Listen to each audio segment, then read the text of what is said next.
Every child deserves the healthiest possible start in life. Yet, every year, millions of children around the world become seriously ill from diseases that can be prevented with safe and effective vaccines. Diseases like tuberculosis, polio, hepatitis B, diphtheria, pertussis, tetanus, pneumonia, measles, and rubella once claimed countless young lives. Today, these diseases can be prevented simply by following the recommended vaccination schedule. In India, the National Immunization Schedule serves as a roadmap that ensures every child receives the right vaccine at the right age. It also includes vaccines for pregnant women, protecting both mother and baby. In this video, we'll take you through India's National Immunization Schedule, explaining every vaccine from birth through adolescence, along with its purpose, dose, route of administration, and site of administration. Our journey begins at birth, when a newborn receives the very first line of protection against life-threatening diseases. The first vaccine given is the BCG vaccine. BCG stands for Bacillus calmette-guerin. It protects against severe forms of tuberculosis, especially tuberculosis meningitis and disseminated tuberculosis in young children. The recommended dose is 0.05 ml. It is administered by the intradermal route into the left upper arm. The second vaccine is the hepatitis B vaccine, which protects against hepatitis B virus infection that can lead to chronic liver disease, liver cirrhosis, and liver cancer. The dose is 0.5 ml. It is administered intramuscularly into the left mid-thigh. The third vaccine is the oral polio vaccine 0 dose, commonly known as OPV0. OPV stands for oral polio vaccine. This birth dose provides early protection against poliomyelitis before the routine primary series begins. It is administered orally as 2 drops. At 6 weeks of age, babies begin the first major series of routine immunization.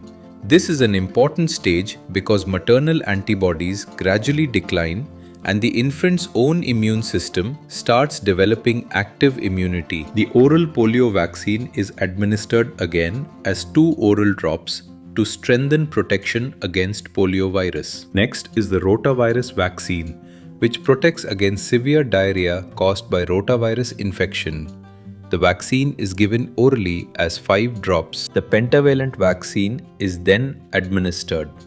The word pentavalent means 5-in-1 vaccine because it protects against 5 diseases: diphtheria, pertussis or whooping cough, tetanus, hepatitis B, and Haemophilus influenzae type B, commonly known as Hib.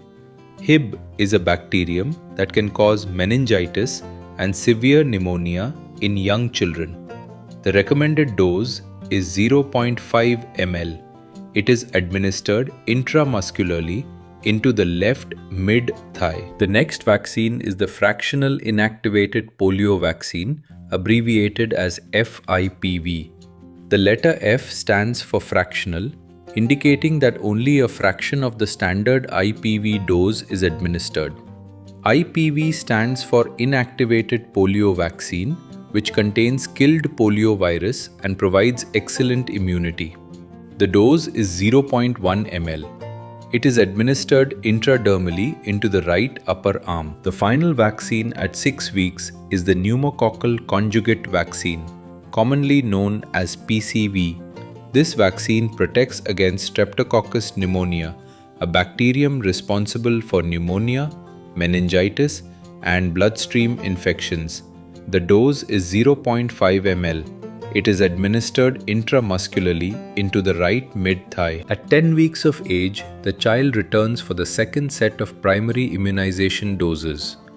The oral polio vaccine is administered again as 2 oral drops. The rotavirus vaccine is repeated with 5 oral drops. The pentavalent vaccine is given as 0.5 ml by the intramuscular route into the left mid-thigh.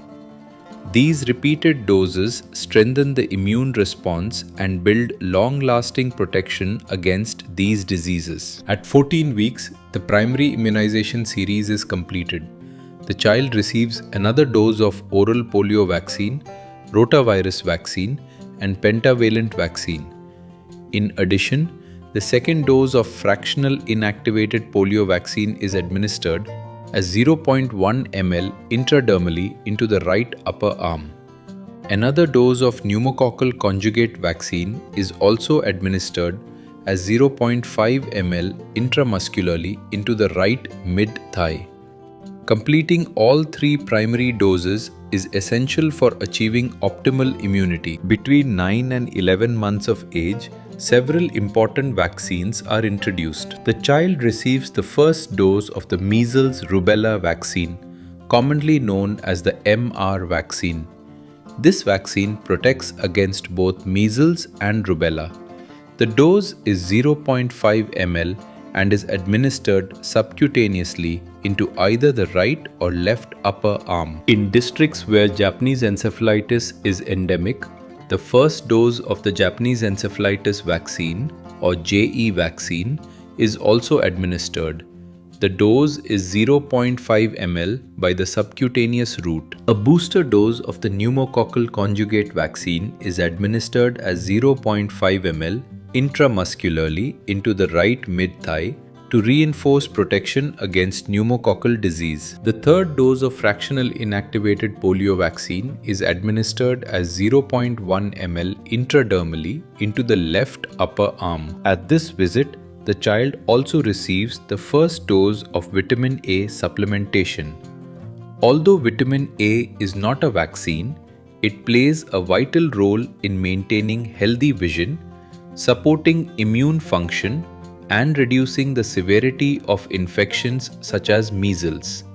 The recommended dose is 1 ml administered orally. Between 16 and 23 months of age, booster doses are given to maintain immunity as the child grows. The second dose of the measles rubella vaccine is administered as 0.5 ml subcutaneously into the left upper arm. In Japanese encephalitis endemic districts, the second dose of the JE vaccine is also administered as 0.5 ml by the subcutaneous route. The first booster dose of the DPT vaccine is administered.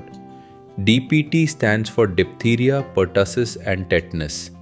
The dose is 0.5 ml and is administered intramuscularly into the left mid-thigh. The child also receives the booster dose of the bivalent oral polio vaccine, commonly called the BOPV booster, as 2 oral drops. The second dose of vitamin A supplementation is administered orally as 2 ml, providing 2 lakh international units of vitamin A. At 5 to 6 years of age, children receive the second booster dose of the DPT vaccine.